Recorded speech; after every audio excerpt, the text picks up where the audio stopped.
Salutations, ladies and gentlemen. Mr. V back with another Age of Empires 3 Thursdays on the Arctic territories. Now, right off the bat, I am feeling a little bit under the weather. I don't know if it's the cold weather here in the Dakotas where I live, because November, December, it already starts getting pretty chilly. Perhaps I was a bit too festive over the Thanksgiving holiday, but I'm feeling just good enough to cast some Age of Empires 3, though my voice might sound a bit hoarse, a bit scratchy, so I apologize for that. But we are on the Arctic territories, as I said. Let's get right into the civilization intros. In the north of the map, in the color red, for the second week in a row, we have the Dutch, this time being played not by MFD, but by Canyougiant. And in the south of the map, also for the second week in a row, we have the civilization Mexico, in the color blue, being played by Lenin. I don't know if he's the real Vladimir Lenin, but if he is, greetings, comrade. Now, I don't usually like playing the same matchups more than once. However, there are a couple of reasons why I wanted to play this game. As you see, yep, that's right, folks. 4 envoys. Okay, so this is the first reason I wanted to cast this game, because it is an absolute doozy. It is not high level. It is not a display of pro skill, but it is entertaining. And to me, that is the most important part. Look at this envoy waiting for his brethren. Oh, that's fantastic. And the second reason is Canyougiant. I looked at a replay of his a couple of weeks ago, but I wasn't able to see the full game because of playback issues, so I felt like I owed him one. So when I saw this game and saw that nobody had casted it yet, I knew that I had to jump on it, especially since for his first card, you're seeing it right, ladies and gentlemen, Canyougiant has sent the Peace of Munster, which, in case you don't know what this card does, because nobody ever sends it, it ships 2 envoys, which are 75 food each, and it allows envoys for the remainder of the game to build outposts and military buildings. Just those 2 things. But we now have 7 Dutch envoys on the map, along with the explorer, Jacob Hondius. Meanwhile, Lenin, who is playing Mexico, is just looking at this and probably thinking to himself, what have I gotten myself into, as he ships cathedral construction after already having sent Alhondiga de Granaditas, probably butchered that, which is the Hacienda Wagon and the 2 settlers. Very, very standard card. Now, both players did go for a TP, which is not super standard for Dutch, but when you are sending and creating 7 envoys in the first stage, I don't think standard play is necessarily what you're going for. But gonna get a nice trickle of XP. Lenin is now aging at the 3-minute 30 mark, as is Canyougiant. So both players having a relatively slow age 1. Now, as far as herding goes, Canyougiant's herding, it must be said, has been pretty poor.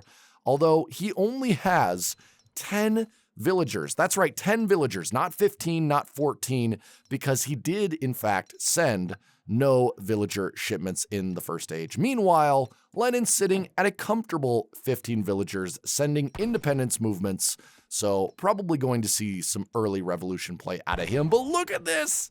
The envoys are denying the hunt from this, from this settler. And they are now going to start wailing on this por mis pistolas, the Mexican explorer. I love this. When are you going to see 6 envoys in Age 1? The answer to that is never, by the way. Unless you're watching a Canyougiant game, which in that case, it's probably likely. But Canyougiant, I've only seen him play Dutch. And out of the couple of games I've seen, he never plays standard. He either goes mercenaries or some weird build like this. And look!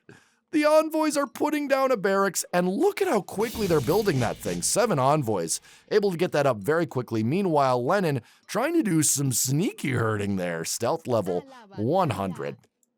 But Lenin has reached the commerce age, as has Canyougiant, and I can't wait to see what happens. He's sending 700 wood, The Dutch player is.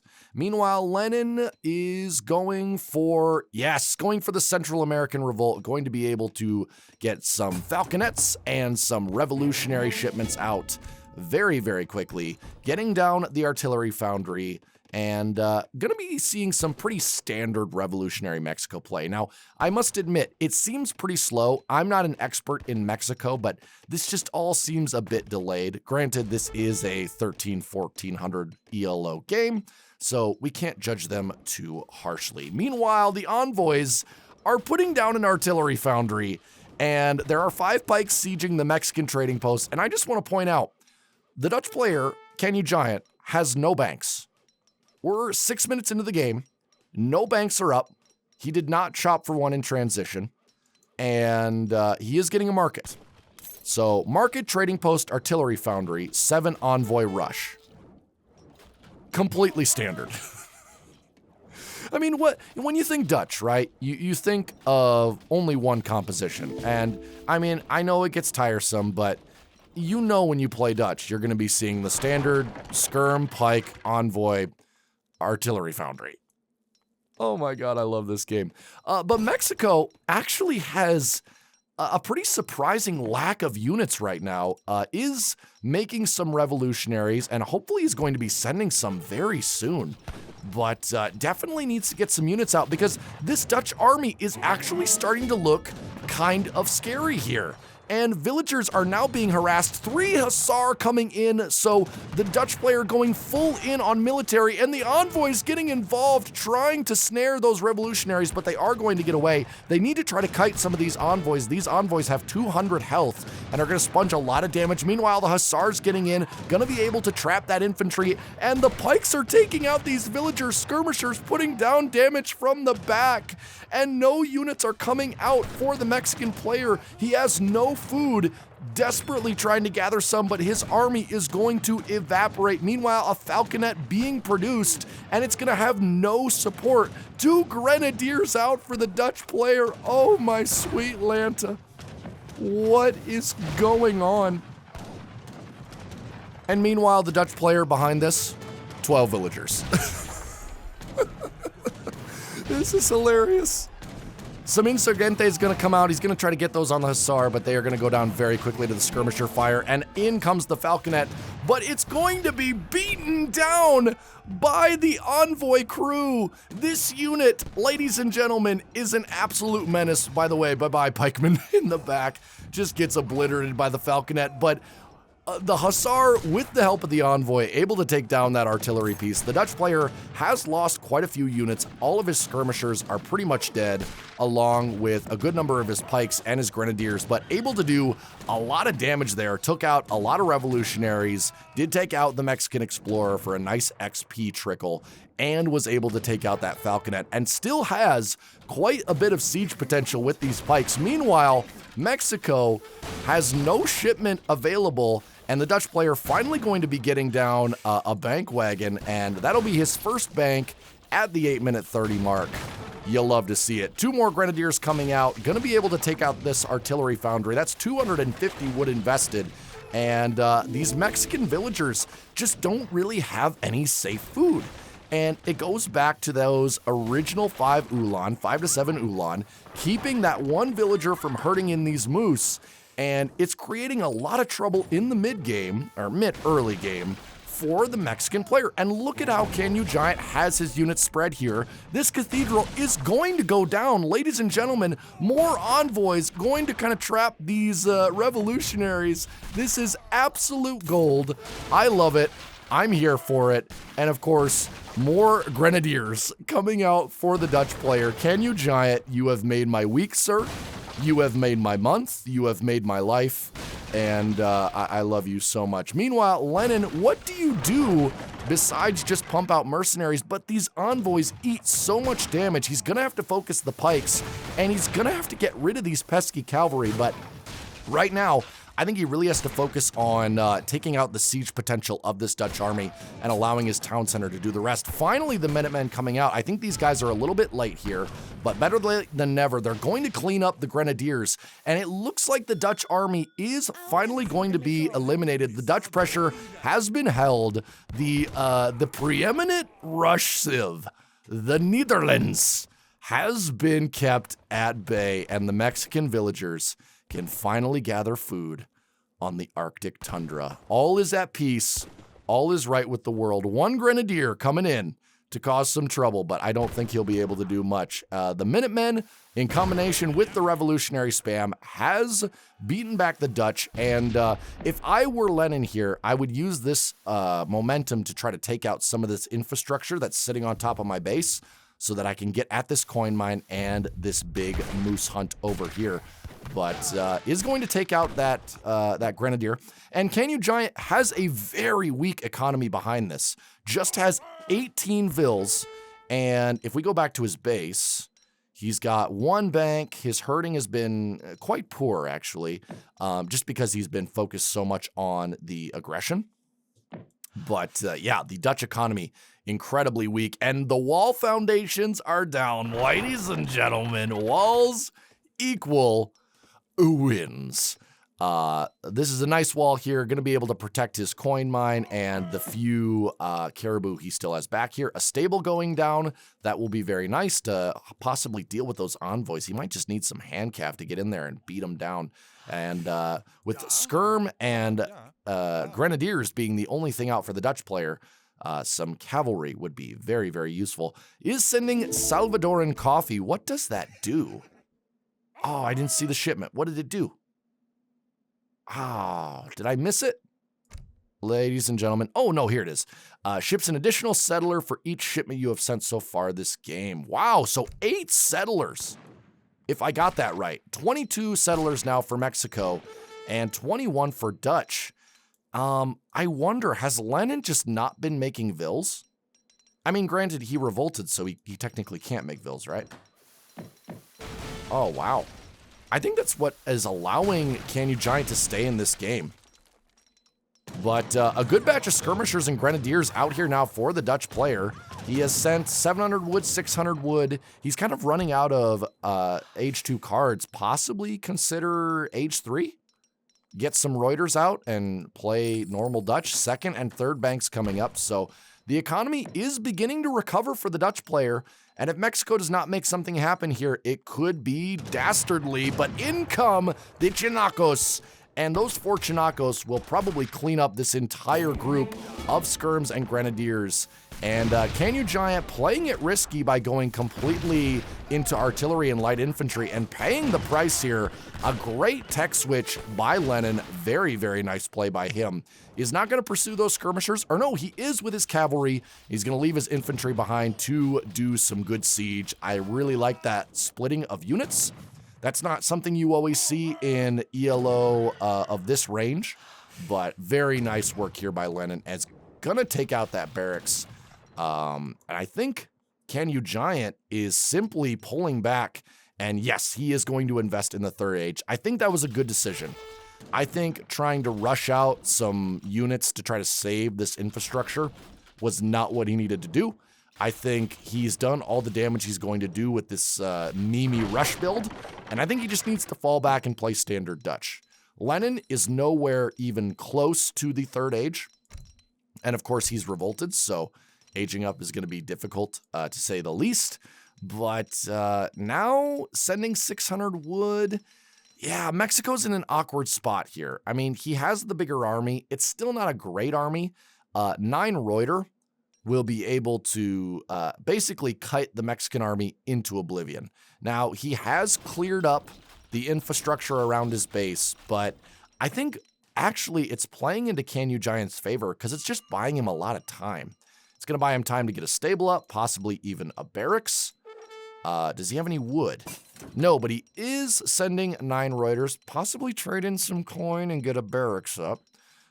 if I were him, but I am not. 2 envoys still alive. Look at these guys. Oh, man, what a bunch of champions. And the 9 Reuters are going to come out along with 5 from the stable, and if they can catch those Chinacos in a good spot, he doesn't want to be too crazy with them. He knows that his opponent is in the 3rd age. Nice job by Lennon playing it passively. Did not get his cavalry caught, but Reuters, I believe, are a bit faster than Chinacos.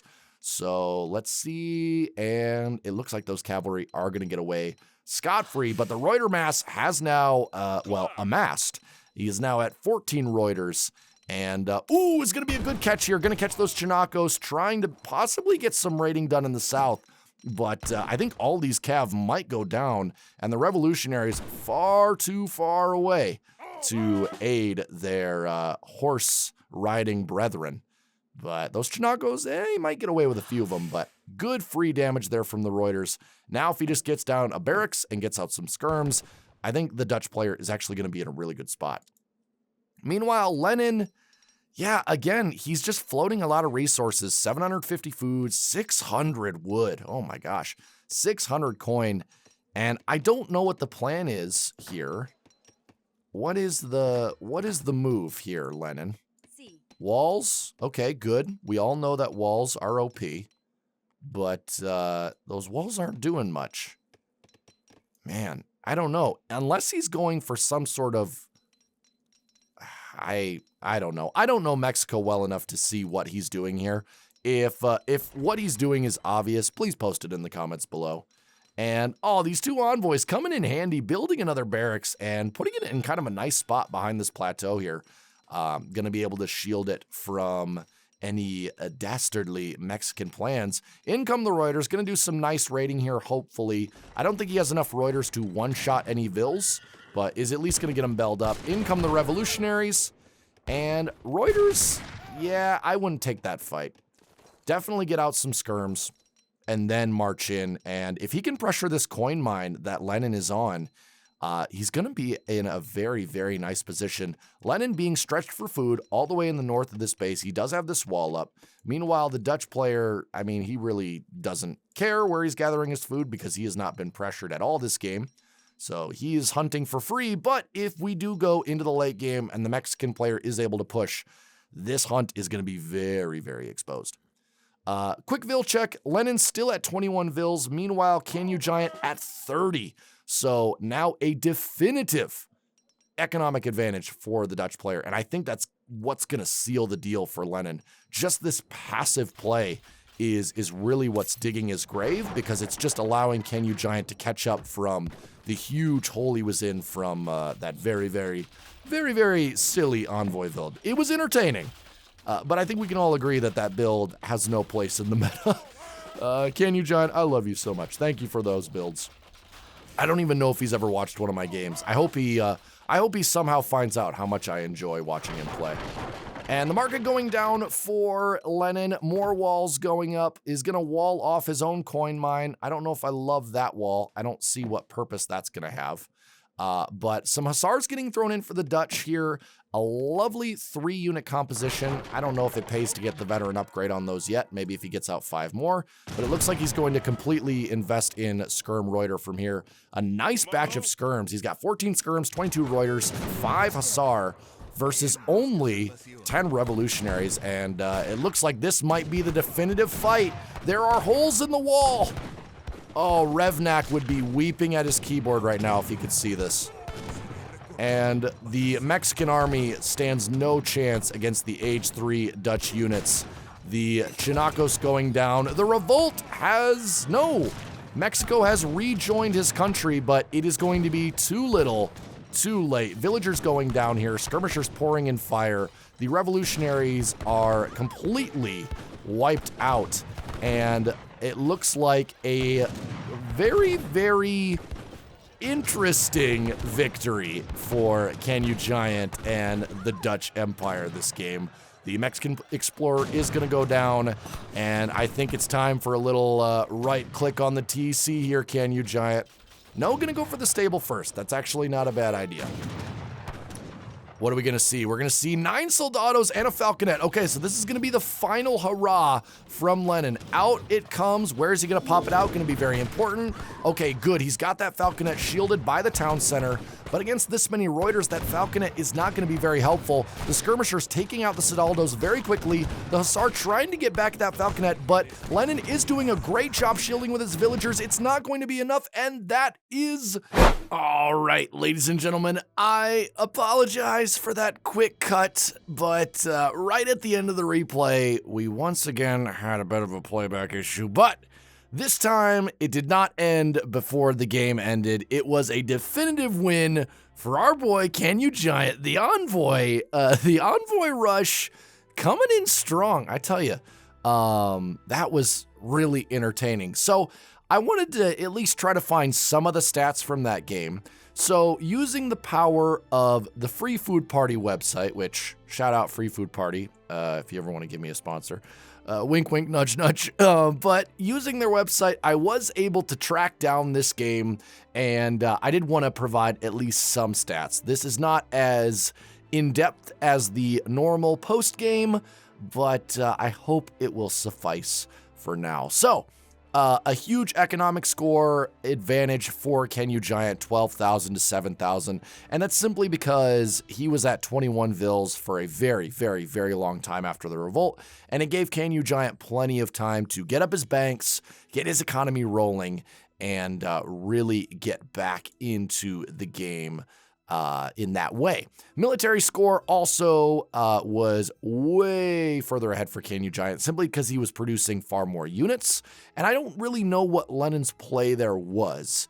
It seemed like he was just spending the entire game trying to get back and try to get out of that revolt so that he could make vills and possibly age, but the build wasn't clean, and I think part of that was due to the envoy rush just kind of throwing him off, and losing a lot of buildings there, as you can see, and actually was able to kill quite a few of the Dutch units, but just simply was overpowered at the end there. And as soon as Canyougiant got into the Third Age, it was pretty much over, simply because he was able to use those really powerful compositions that Dutch can have, you know, Reuter, Skirm, and you throw in a few Huss, and it's just really hard to deal with as H2 Mexico. So that is going to be it, ladies and gentlemen. I hope you enjoyed the game. Next week, I will be back with a high-level game. I've seen recently that Revnak, none other than Revnak, one of the best players, if not the best, in the community right now, he posted a ton of recordings recently. So definitely am going to check out some of those, find one of the more interesting ones, and cast that for next week. But until then, have a great day. Have a great life. See you later.